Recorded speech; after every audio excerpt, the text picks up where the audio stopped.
Result, क्योंकि high speed होगी। अब क्यों हमें हाई स्पीड चाहिए, उसका क्या कंसेप्ट है, एक्सपेरिमेंटली उसका क्या कंसेप्ट है, वो भी हमें यहाँ पर थोड़ा समझना होगा कि भाई क्यों ऐसा चाहिए। तो वो समझने के लिए पहले हमें देखते हैं भाई हमें कौन से पार्टिकल की स्टडी कर रहे हो। आप ले रहे हो गोल्ड ले रहे हो, आप कौन सा एलिमेंट ले रहे हो। अब हम जो न्यूक्लियस की हमें साइज मेजर करना है, ओके, न्यूक्लियर साइज हमें मेजर करना है। हमें पता नहीं है कि न्यूक्लियर साइज कितना है और उसका एग्जैक्ट साइज क्या है। We don't know the what are the nuclear size, okay. तो वो न्यूक्लियर साइज हमें मेजर जो करना है, तो जैसे कि हमने एक न्यूक्लियस लिया उसको, ओके, तो उसके अंदर चार्जेस है, प्रोटॉन है। अभी हम उसकी डिस्कवरी की, हमने प्रोटॉन तक की बात की, न्यूट्रॉन भी डिस्कवर हो गया 1928 में बाई चैडविक। तो प्रोटॉन न्यूट्रॉन सब यहाँ पर प्लेस है।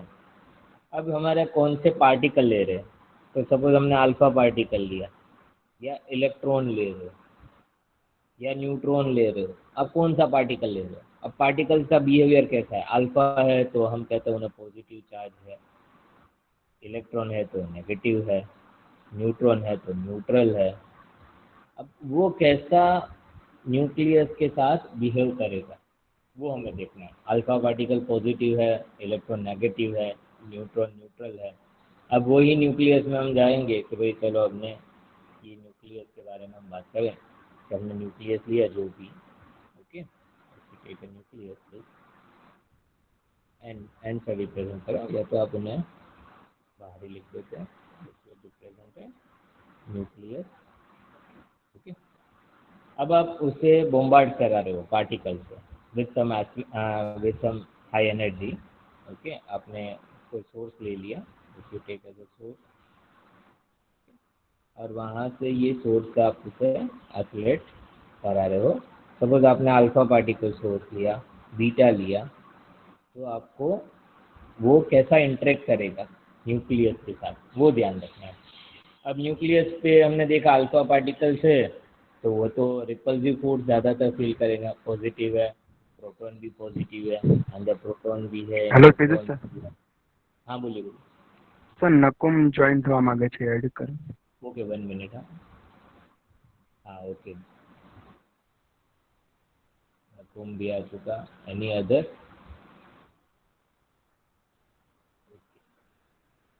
Thank you. और कोई हो तो भी बता देना बाद में। अब हम न्यूक्लियस ले रहे हैं, अल्फा पार्टिकल से वो पॉजिटिव चार्ज है।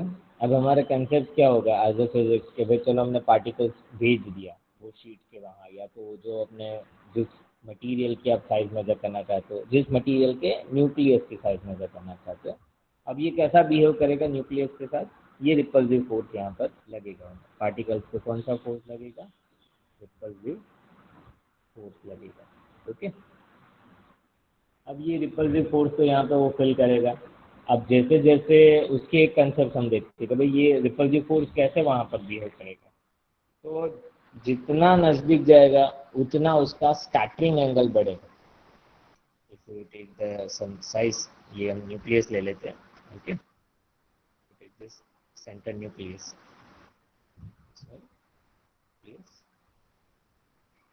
और उसका हम एक ये बाउंड्री एक रीजन बना देते हैं। अब यहाँ से अल्फा पार्टिकल आ रहा है, अल्फा पार्टिकल, अब जितना उसके अभी मैंने ड्रॉ किया ये न्यूक्लियस, उसका आउटर रीजन, और ये अल्फा पार्टिकल उसके पास आ रहा है। अब जैसे जैसे यहाँ पे आया, अब उसका रिपल्सिव, इसकी एनर्जी डिपेंड करेगा, डिपेंड द एनर्जी। अब एनर्जी हाई है तो वो एकदम डेप्थ में जाएगा, एनर्जी कम है तो वो थोड़े से ही रीजन से वो स्कैटर्ड हो जाएगा, okay. If the energy is high, आप एनर्जी बढ़ा रहे हो, उसको ज़्यादा करें, if the particle energy high तो वो थोड़ा और नज़दीक जाएगा, फिर वो स्कैटर्ड होगा, ओके। फिर आप देखोगे उसका स्कैटरिंग एंगल आप यहाँ पे मेजर करोगे, okay. If you go for higher, एक यहाँ पे 1 मिनट, हाँ अब यहाँ पे देखना, if you make some scattering angle, ये इसका मार्जिन लाइन बना देते हैं, यहाँ का आप मेजर करो, ये स्कैटरिंग एंगल थीटा, अब जैसे जैसे अल्फा पार्टिकल्स आपने और दूसरा लिया, जैसे कि अब मैं दूसरा अल्फा पार्टिकल आ रहा है विथ सम हाई एनर्जी और उसके नज़दीक जाएगा तो उसका स्कैटरिंग एंगल बढ़ेगा, उसका स्कैटरिंग एंगल क्या हो जाएगा, द थीटा विल इंक्रीजेस। और कोई हायर एनर्जी का आपने पार्टिकल दिया और न्यूक्लियस से आएगा तो that the scattering angle is very much high.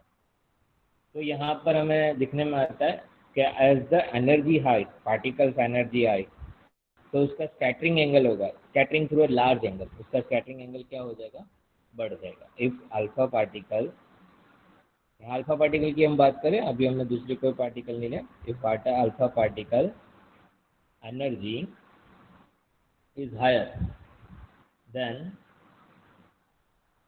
Scattering angle, scattering angle हम कहते हैं थीटा से डिफाइन कर रहे हैं, then scattering angle we define as a theta that also increases। मतलब यहाँ पर energy higher then the scattering angle theta is also high, ये आपको ध्यान रखना है। अभी एक्सपेरिमेंट आप परफॉर्म करोगे तो आपके पास अल्फा पार्टिकल सोर्स, जो भी आपको न्यूक्लियर साइज मेजर करना है, और डिटेक्टर आपको कैसा रखना होगा। अब यहाँ पर हम देखेंगे भाई डिटेक्टर, ये देखोगे तो ये सभी एंगल पे ये थीटा आएगा, बैक स्कैटर्ड होगा, फॉरवर्ड स्कैटरिंग होगा। तो इस रीजन पे आपको यहाँ से लेके यहाँ 2 थीटा तक आप देखोगे तो आपको ऐसा डिटेक्टर, रोटेटेबल डिटेक्टर चाहिए। ओके, अब ये सब एक्सपेरिमेंट हुआ था आज से 100 साल पहले। तो उन लैब में उन लोगों ने किस तरह से डिटेक्टर आप जो यहाँ पर यूज़ कर रहे हो वहाँ पे तो हाई प्रिसाइज डिटेक्टर यूज़ कर सकते हैं हम। अभी आप लेबोरेटरी में भी यूज़ कर रहे हो डिटेक्टर, जैसे आपने डिटेक्टर यूज़ किया हीलियम गैस लेके और उसको नाम दिया था आपने जीएम काउंटर। ओके, ऐसे सोडियम आयोडाइड डिटेक्टर है, जीएम काउंटर है, बाकी और भी डिटेक्टर्स रहते हैं। तो फोटो मल्टीप्लाइड ट्यूब है, फोटोन्स आपको मेजर करना है। तो डिटेक्टर के बारे में इंफॉर्मेशन पूरी चाहिए, सोर्स आप जो ले रहे हो उसके बारे में इंफॉर्मेशन चाहिए, और कौन से आपने मटेरियल की न्यूक्लियर साइज मेजर करना चाहते हो, कौन से एलिमेंट की, तो उतना आपको बैकग्राउंड इंफॉर्मेशन चाहिए।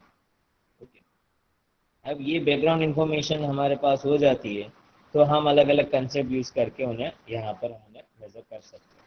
कल जो मेथड लिया था वो हमने क्या लिया था, once we revise this concept, कल हमने लिया था कि भाई हमारे पास जो न्यूक्लियस है,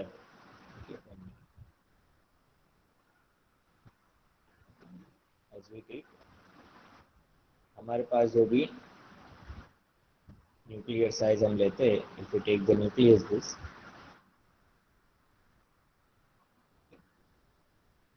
और यहाँ पर हमारा अल्फा पार्टिकल्स आ रहा है with some energy, alpha particles with some energy. हमें एनर्जी अभी नहीं पता है और आप चाहे तो आपको नॉन है तो आप लिख सकते हो कि भाई कितना एनर्जी है। कल हमने 5 MeV लिया था for our calculation, you can take better 5 MeV से ज़्यादा भी ले सकते हो, 10 MeV, 15 MeV, 20 MeV, उससे कैलकुलेशन आप करके देखोगे तो न्यूक्लियर साइज। अब हमारे क्या है कि हमें न्यूक्लियर साइज मेजर करना है। तो जैसे अल्फा पार्टिकल्स आ रहा है with some energy, they are coming in this region, तो ये अपने इस डिस्टेंस पे जैसे वो मूव हो रहा है, यहाँ पे आ रहा है आगे, यहाँ से वो क्या करेगा, if it will be going to the, possible है कि वो स्कैटरिंग भी कर दे, फॉरवर्ड स्कैटरिंग। ओके, और हमने कंसेप्ट लिया था कि सपोज वो फॉरवर्ड स्कैटरिंग नहीं कर रहा है और वो आगे बढ़ रहा है यहाँ पर, और वो फिर से बैक स्कैटर्ड हो रहा है, इस पोजीशन पे आके फिर से वो बैक स्कैटर्ड हो रहा है, ये पॉइंट पे, ये पोजीशन से वो क्या हो रहा है, बैक स्कैटर्ड, बैक स्कैटर्ड हो रहा है पर्टिकुलरली, एक हायर एनर्जी आपने दिया और बैक स्कैटरिंग का हम कंसेप्ट ले रहे हैं। तो ये पॉइंट पे क्या होगा, once again I will draw this, कि जैसे कि हमारा ये न्यूक्लियस है, आपने यहाँ पे लिया पार्टिकल आ रहा है और उसी पोजीशन जैसे नज़दीक जा रहा है वो फिर से वो बैक स्कैटर्ड हो रहा है, और ये पोजीशंस पे इसकी एक अपनी काइनेटिक एनर्जी थी, ये पोजीशंस पे क्या हो जाता है कि वो kinetic energy equivalent to potential energy, उससे इक्विवेलेंट हो जाता है, kinetic energy which is equal to potential energy. और वहाँ पर ये एक सिंपल कंसेप्ट लेके हम रेडियस उसकी मेजर कर सकते हैं। आर जो है, R is nothing but here exact radius, but R is defined as a closest approach, ये एग्जैक्ट तो हम नहीं कह सकते कि उसका न्यूक्लियर साइज होगा, बट क्लोजेस्ट अप्रोच आप मेजर कर सकते हो। अब उसको पोटेंशियल एनर्जी की हमें फॉर्मूला पता है, potential energy R is defined as the closest approach, और पोटेंशियल एनर्जी का जो फार्मूला है that you can define 1/4 pi epsilon 0 Q1 Q2 divide by R. और यहाँ पर आप ध्यान दीजिए कि भाई हमने सोर्स लिया है, as you take the source, you take this source, okay. यहाँ पर हमारा सीट है, alpha scattering experiment, you take the gold foil sheet, इसको हम रिप्रेजेंट करेंगे gold foil. Gold foil very very thin gold foil लिया था, नैनोमीटर साइज। तो देखिए वहाँ पर भी नैनो टेक्नोलॉजिस्ट सब भी था, एकदम वेरी माइन्यूट गोल्ड फॉइल उन्होंने लेके ये एक्सपेरिमेंट परफॉर्म किया है।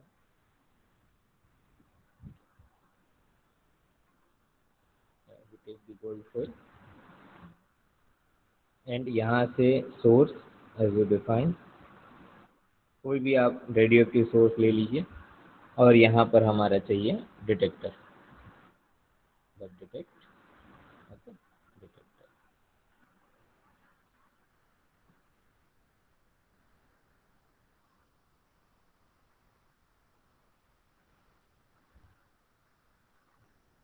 अब जो भी आपका सोर्स एनर्जी आ रहा है, if you passing the alpha particle energy, अब हम यहाँ पे कंसेप्ट ले रहे हैं कि इसका बैक स्कैटर हो रहा है, तो उस तरह से वो बैक स्कैटरिंग कर रहा है।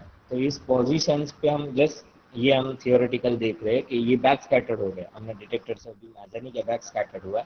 ये तो दोनों हमारे पॉसिबिलिटी चाहिए, सोर्स भी एमिट करे और उसको डिटेक्ट भी करे, वेरी डिफिकल्ट। लेकिन ये कंसेप्ट लेके हम देख रहे हैं कि उसको हम आर क्लोजेस्ट अप्रोच कितना मिलेगा यहाँ पर। तो हमारा कंसेप्ट था कि potential energy which equal to kinetic energy, तो उसी कंसेप्ट पे हम देखते हैं but the kinetic energy which is equal to potential energy for particular point which is equal to 1/4 pi epsilon 0 Q1 Q2 by R।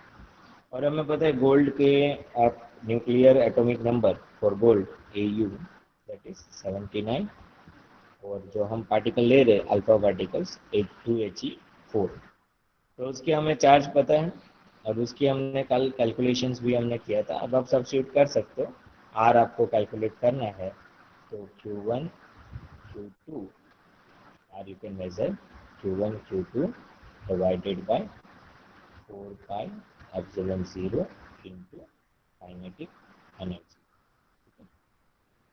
ये concept से हम आप कैलकुलेट कर सकते हैं, और आप आर इक्वल टू यहाँ पे सब्स्टिट्यूट कर दीजिए। दो फर्स्ट हमने पार्टिकल लिया था अल्फा पार्टिकल्स, तो 2E से डिफाइन करते हैं इनटू गोल्ड न्यूक्लियस। तो गोल्ड न्यूक्लियस की जो एटॉमिक नंबर है 79, और उनके total 79E divided by 1/4 pi epsilon 0। 1/4 pi epsilon 0 की वैल्यू आप डायरेक्ट लिखोगे 1/4 pi epsilon 0 which is equal to 9 into 10⁻⁹। तो आप यहाँ पे सब्स्टिट्यूट कर सकते हो, 4 पाई एप्सिलॉन 0 इंटू काइनेटिक एनर्जी। अब सब्स्टिट्यूट कर दीजिए पेज सब। सर ऊपर लो ना पेज। हाँ 1 मिनट, हाँ ये 2E आप रिप्रेजेंट कर दीजिए, और 4 पाई एप्सिलॉन 0 1/4 पाई एप्सिलॉन 0 की वैल्यू 9 इंटू 10⁻⁹। तो अब यहाँ पे आप कैलकुलेट करो, r equal to 9 into 10⁻⁹ into 2 into 1.6 into 10⁻⁻19 into 79E, तो 79 इंटू 1.6 इंटू 10⁻⁹ डिवाइड बाई जो भी काइनेटिक एनर्जी है। आप अलग अलग लेके कैलकुलेट कर सकते हो, 5 MeV लीजिए, 10 MeV, 15 MeV, 25 MeV। तो क्या क्लोजेस्ट अप्रोच कितना चेंज हो रहा है, that you can take 5 MeV। आप उसकी अभी कैलकुलेशन करिए। जो स्टूडेंट्स ने कल नहीं ट्राई किया वो अभी कर सकते हो। 9 × 2 18 × 1.6 × 79। और आप उससे कैलकुलेट करके मुझे जिसको आंसर मिले वो बता सकते हो। अभी कैलकुलेट करना, कल जिसने कर लिया तो प्रॉब्लम नहीं, बट एक बार आप कैलकुलेशन करिए इसका,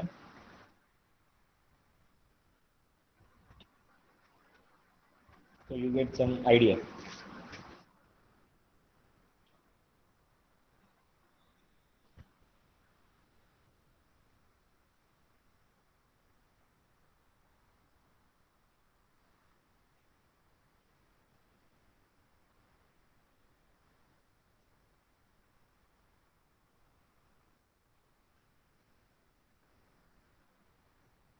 ओके, आंसर मिला कुछ? 3.6 10⁻⁻26। बुक पेन लेके ही बैठो, जब भी लेक्चर हो बुक पेन आपको नोट डाउन कर सकते हो, क्वेश्चन अपना। आंसर मिला आपको?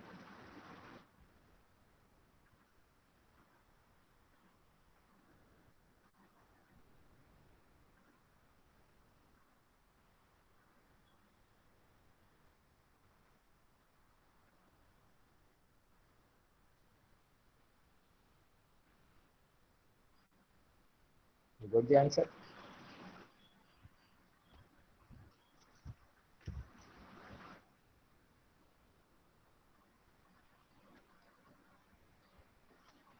Very good.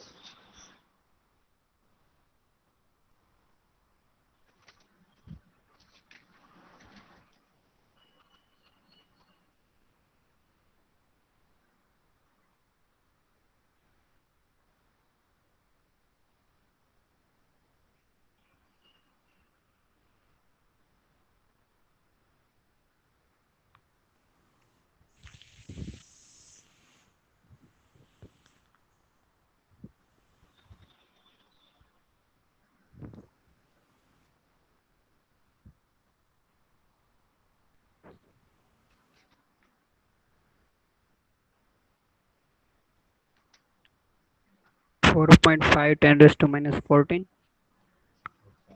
4.5 इंटू 10⁻⁻14। और उसका यूनिट क्या होगा?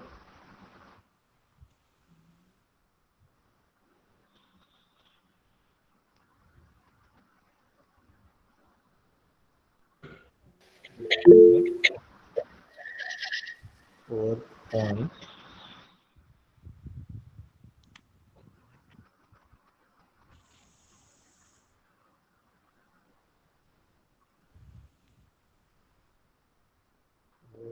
4.5 इंटू 10⁻⁻14।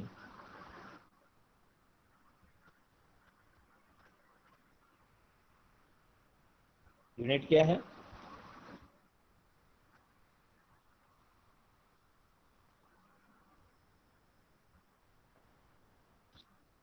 किसने आंसर दिया ये?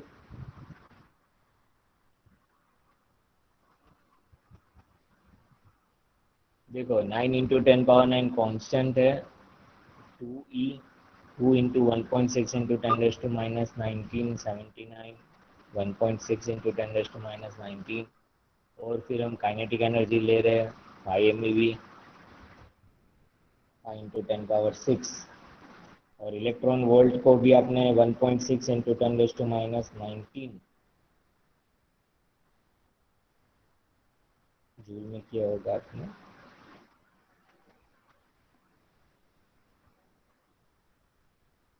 डिस्टेंस ऑफ क्लोजेस्ट अप्रोच, इससे आप बता सकते हैं what is the unit.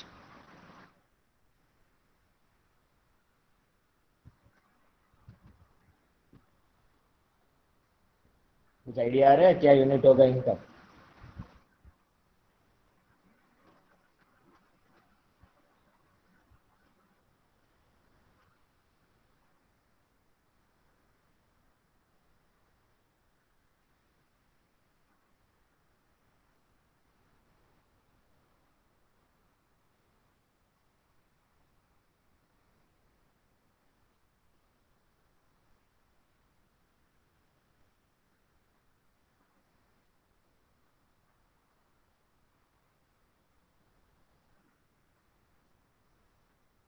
Students idea है कुछ इनका क्या यूनिट होगा?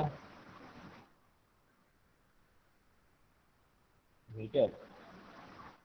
ओके, इसको आप मीटर रिप्रेजेंट कर रहे हो, लेकिन अब मेरा ये क्वेश्चन है, मीटर रिप्रेजेंट किया, अब ये फार्मूला लेके उन्होंने कैलकुलेट किया, उनको मीटर रिप्रेजेंट किया, any idea how it will represent a metre?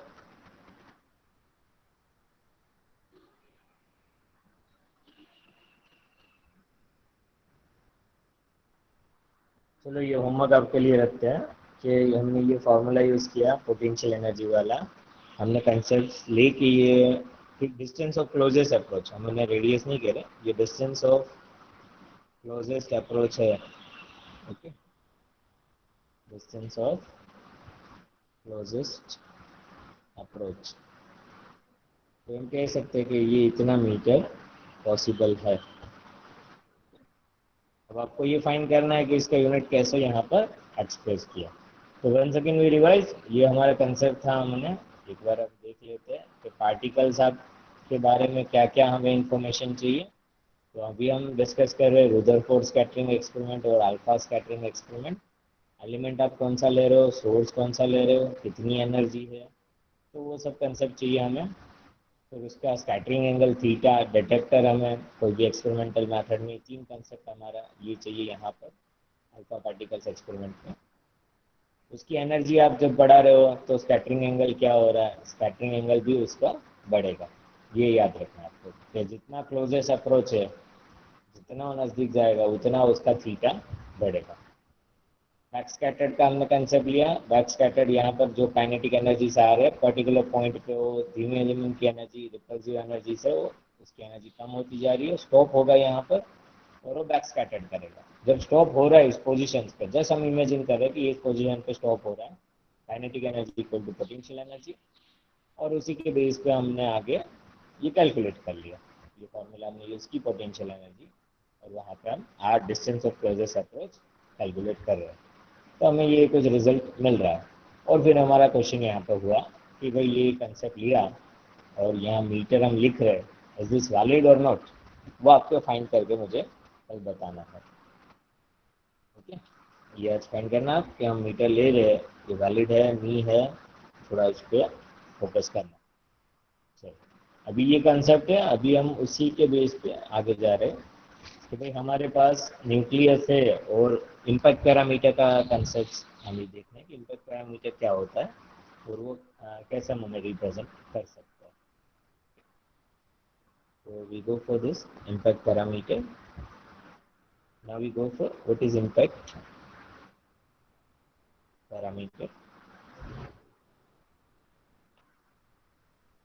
अब इम्पैक्ट पैरामीटर का कंसेप्ट हम देखते हैं। तो भाई जब न्यूक्लियस है, और न्यूक्लियस अभी आगे थोड़ा उसकी बात की है, अभी हम एटम ले लेते हैं यहाँ पर एक एटम सेंटर पे न्यूक्लियस है। ठीक है, कल मैंने बताया था कि भाई न्यूक्लियर साइज 6 सेंटीमीटर है, तो एटम की साइज कितना होगा, 2 किलोमीटर, इतना बड़ा उतना छोटा है न्यूक्लियस। अब हमारे ये न्यूक्लियस है भाई, यहाँ पर हम अल्फा पार्टिकल लेके जा रहे हैं उसके नज़दीक, तो वो एक, जैसे ये हमारा एक रेफरेंस लाइन ले लेते हैं, if you take this as a reference line. Okay,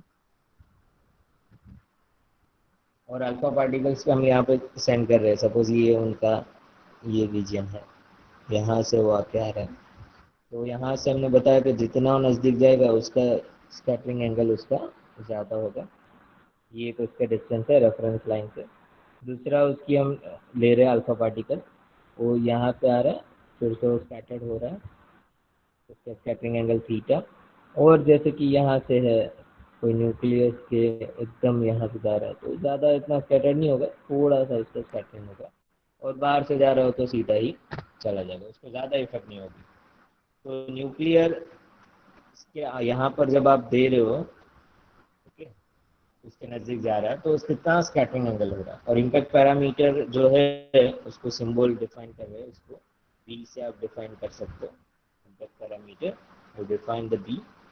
अब b is impact parameter, theta is angle of scattering, तो यहाँ से अब उसका बी बी साइज आप यहाँ पे कह सकते हो कि ये उसकी एंगल, यहाँ पे उसका रेफरेंस लाइन से कितना उसका डिस्टेंस है। ये रेफरेंस लाइन से बी कितना है, तो that define as impact parameter. और यहाँ पे आप देखोगे कि बी बढ़ रहा है। Okay, b is nothing but impact parameter and theta is a scattering angle. Theta is scattering angle. अब जैसे ही बी बढ़ेगा तो थीटा क्या होगा, मैं जैसे पूछूँ आंसर देना। बी बढ़ रहा है तो थीटा में क्या होगा, मैं पूछूँ उन्हें आंसर देना है। मित्तल आप बताओ, बी इज इंक्रीजेस, थीटा में क्या होगा यहाँ पर। Hello sir. हाँ, हाँ, बी इंक्रीजेस तो थीटा क्या होगा, स्कैटरिंग थीटा एंगल। कम होगा। थीटा कम होगा। हम्म। सही है, हाँ फाइनल। हाँ, final. Okay, as B increases, the scattering angle theta is also theta decreases. Okay, ये कंसेप्ट ध्यान रखना, ये सब ये ऑब्जेक्टिव्स में और कहीं वाइवा में आपको पूछ सकते हैं। तो जब स्कैटरिंग एंगल है b, b impact parameter, impact parameter आप देखोगे यहाँ पर, तो study the impact parameter here. ये आप देखोगे इस रीजन, ये जो रीजन है, ओके, यहाँ पर ये रीजन है, जैसे ही इम्पैक्ट पैरामीटर बी इंक्रीजेज है, ये भी बढ़ रहा है, तो स्कैटरिंग एंगल क्या हो रहा है, कम हो रहा है। ये बी कम था, स्कैटरिंग एंगल ज़्यादा है, इम्पैक्ट पैरामीटर जैसे जैसे बढ़ेगा स्कैटरिंग एंगल डिक्रीजेस।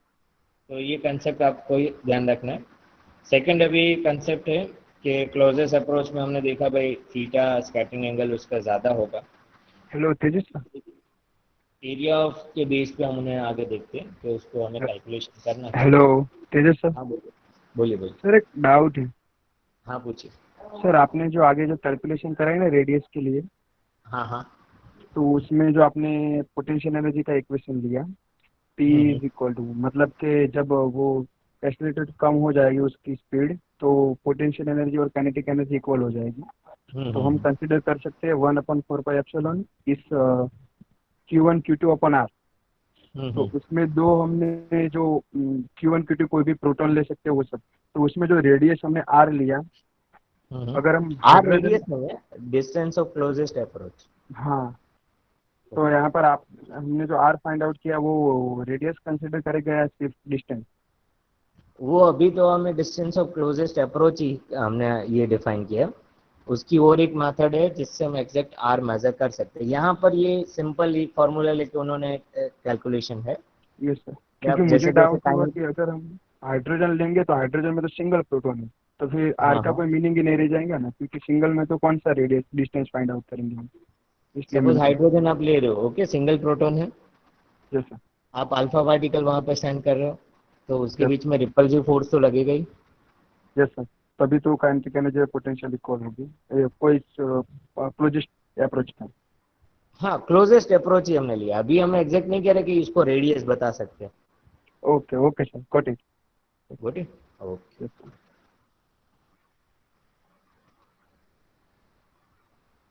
Okay. अभी देखो भैया।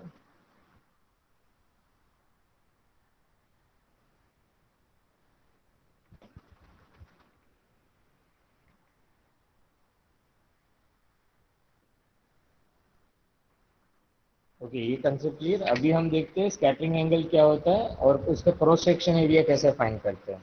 तो उसकी सिंपल एक फॉर्मूला हम देखते हैं, जस्ट अवर कंसेप्ट, वो हम डिराइव नहीं करेंगे अभी। ओके, अभी हमने इसको ये देख लेते हैं। सपोज आपको हम ड्रॉ करें एरिया ऑफ द न्यूक्लियस, एक एरिया हम ये बनाते हैं और एक आउटर सर्कल उससे बनाते हैं, आउटर सर्कल का एक एरिया बनाते हैं। This will be the outer circle area and inner circle this area and center will be the nucleus. अब मैंने बताया कि नज़दीक से उसका स्कैटरिंग एंगल ज़्यादा होगा और उसके आउटर से उसका स्कैटरिंग एंगल कम होगा। ये कंसेप्ट हमने पढ़ लिया। अब हमने इसको डिफाइन किया, the area of the circle, ये उसका हम सर्कल बना रहे हैं न्यूक्लियस के आसपास। अब एरिया ऑफ हीटिंग सर्कल हम जो बना रहे हैं that will be define area of circle we define in terms of pi r square और उसको क्रॉस सेक्शन एरिया जो फाइंड करना है cross section if you find cross section you can find उसको सिंबॉलिकली पहले रिप्रेजेंट कर ले sigma theta से उसे रिप्रेजेंट कर सकते हैं और क्रॉस सेक्शन एरिया जो फाइंड करना है कि भाई इसका क्रॉस सेक्शन कितना है एरिया तो cross section you can find sigma theta which is equal to pi r square f theta ठीक है pi r square f theta ये प्रोबेबिलिटी है प्रोबेबिलिटी ऑफ क्रॉस सेक्शन क्या बताता है probability of alpha particle being deflected through angle cross section आप कहीं पढ़ोगे आगे भी क्वांटम मैकेनिक्स में भी ये थियरी आ गई होगी क्रॉस सेक्शन के लिए तो ये क्या बताता है probability sigma theta is defined probability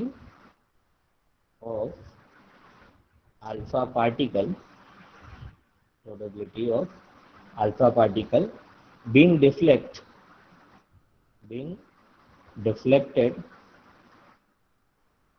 through angle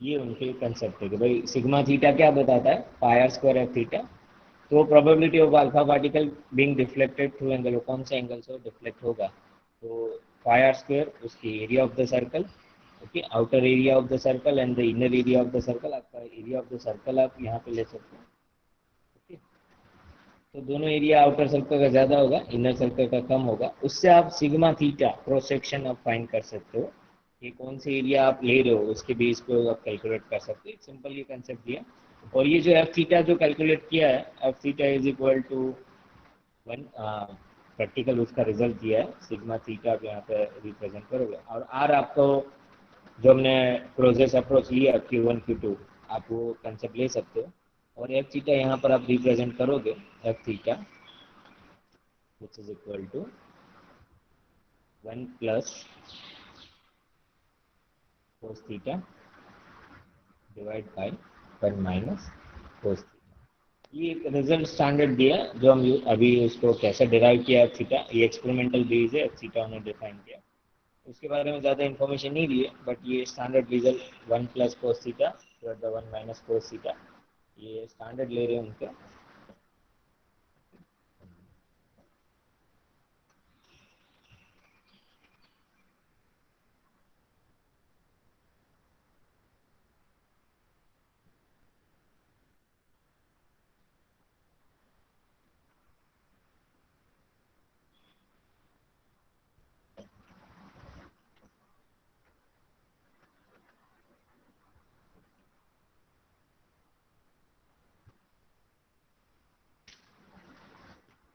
okay और एक कंसेप्ट हम यहाँ पे देख लेते हैं कि आगे हमें नंबर ऑफ पार्टिकल्स है और वो किस तरह से जैसे कि अभी एक कंसेप्ट आपसे ही पूछ लेते हैं अभी न्यूक्लियस है ये न्यूक्लियस अब अल्फा पार्टिकल की हम काइनेटिक एनर्जी बढ़ा रहे हैं अल्फा पार्टिकल काइनेटिक एनर्जी हम उससे बढ़ा रहे हैं तो जैसे जैसे हम अल्फा पार्टिकल्स की एनर्जी बढ़ा रहे हैं उसका क्या इंटरेक्शन होगा न्यूक्लियस के साथ एनी आइडिया क्वेश्चन मेरा ये है अल्फा पार्टिकल है वो न्यूक्लियस के और हम उसे एमिट कर रहे हैं उसकी काइनेटिक एनर्जी आप बढ़ा रहे हो यूजिंग आइसोलेटर पहला था 5 ml पर 10 ml किया आपने 15 ml किया वो जैसे जैसे पार्टिकल उसके नज़दीक जाएगा उस तरह से रिपल्सिव होगा कुछ और होगा यहाँ पर जैसे ही हम काइनेटिक एनर्जी बढ़ाते जा रहे सपोज आप एक्सपेरिमेंट कर रहे हो लैब में आपने 5 ml दिया 10 ml 15 ml 20 ml तो यहाँ पर क्या क्या आप इंटरेक्शन देख पाओगे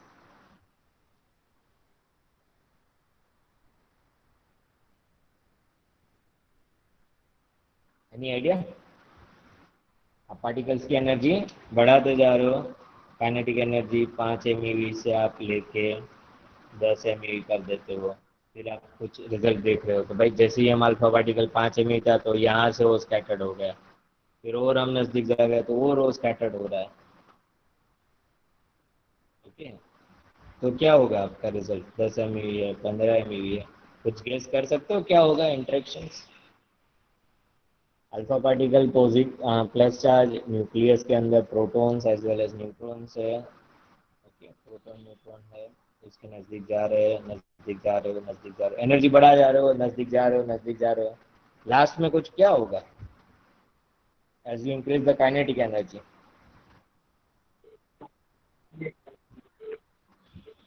सर 180 डिग्री पे रिफ्लेक्ट हो जाएगा। हाँ, 180 डिग्री पे तो बैक स्कैटर्ड होगा। ओके, ये अभी हम और कंसेप्ट लेते हैं कि भाई आपके पास ये न्यूक्लियस है, मेरा क्वेश्चन आप समझे हो तो फिर से वन आई रिपीट। न्यूक्लियस है, प्रोटॉन न्यूट्रॉन न्यूट्रॉन प्रोटॉन। अब आप अल्फा पार्टिकल्स यहाँ पे साइन कर रहे हो, बम्बार्ड कर रहे हो। ओके, इसका अल्फा पार्टिकल आप हुए emitted।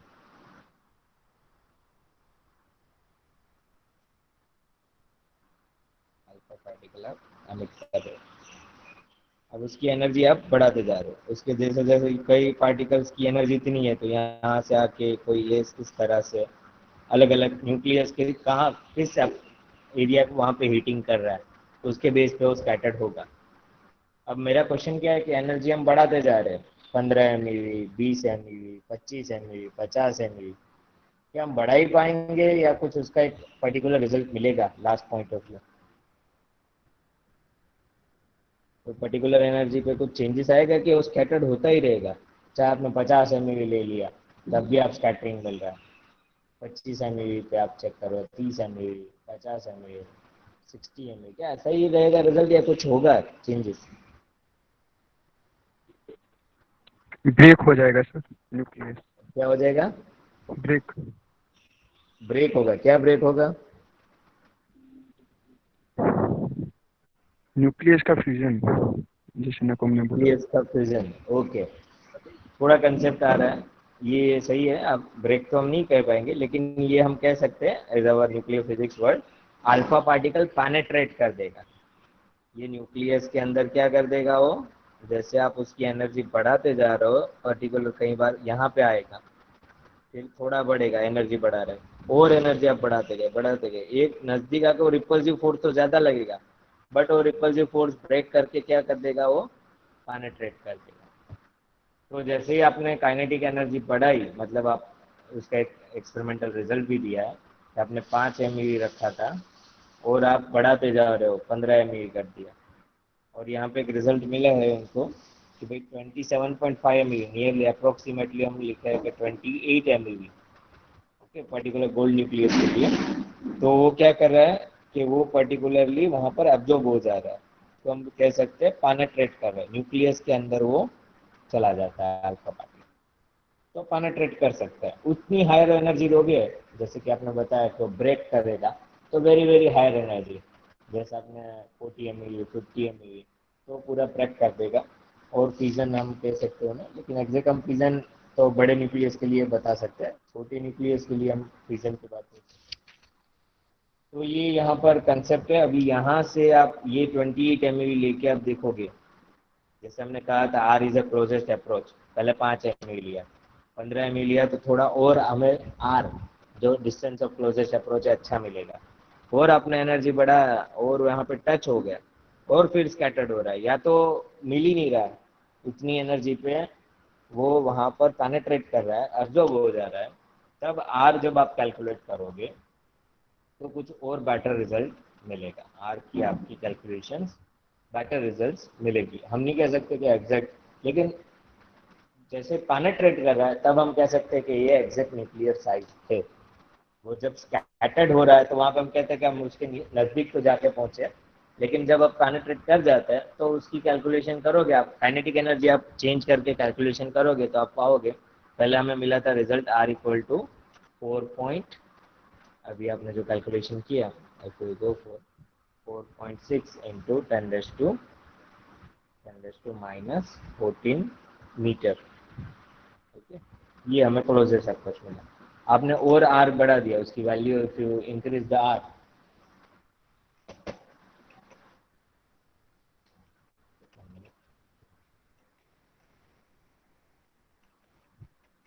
if you increase the r value, kinetic energy बढ़ा रहे हो, तब आप 15 mV लोगे तो और बेटर रिजल्ट मिलेगा।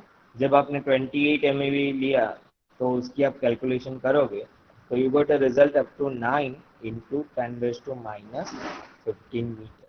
इतना चेंजेस आ रहा है, ये 4.6 है और 9 इंटू 10⁻⁻15 मीटर। मतलब kinetic energy is most dependent to measure the size of the nucleus. आप कौन सी एनर्जी का ले रहे हो उसके बेस पे आप यहाँ पर एक कैलकुलेशन कर सकते हो। तो ये सिंपल सा कंसेप्ट है जो आप अप्लाई कर सकते हो और उसे कैलकुलेट कर सकते हो। कल हम यही स्कैटरिंग एक्सपेरिमेंट देखेंगे रुदरफोर्ड, और उसके बेस पे एक अदर कैलकुलेशन मेथड है, वो मेथड हम एक बार देख लेते हैं। Then we go for electron scattering experiment. उसके लिए फंडाज आपका क्लियर ही होगा, वेव्स कंसेप्ट हमें लेना है और इलेक्ट्रॉन स्कैटरिंग एक्सपेरिमेंट में हम कैसे उसको मेजर करेंगे, वहाँ पे थोड़ा डिफ्रैक्शन मेथड और उनका कंसेप्ट आता है।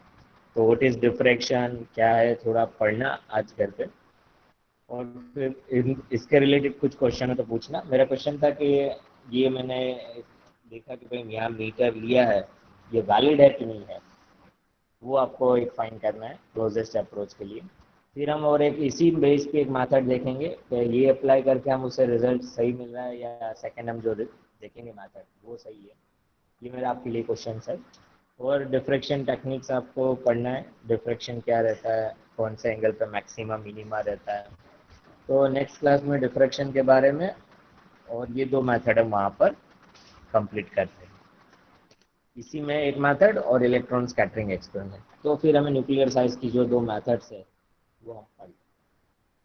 ओके, आपके कोई क्वेश्चन है students? If is any questions अभी अनम्यूट कर दीजिए सर, तो मुझे लगे कि हाँ आप सुन रहे हो, कुछ बोल रहे हो और क्लास जैसा लगे।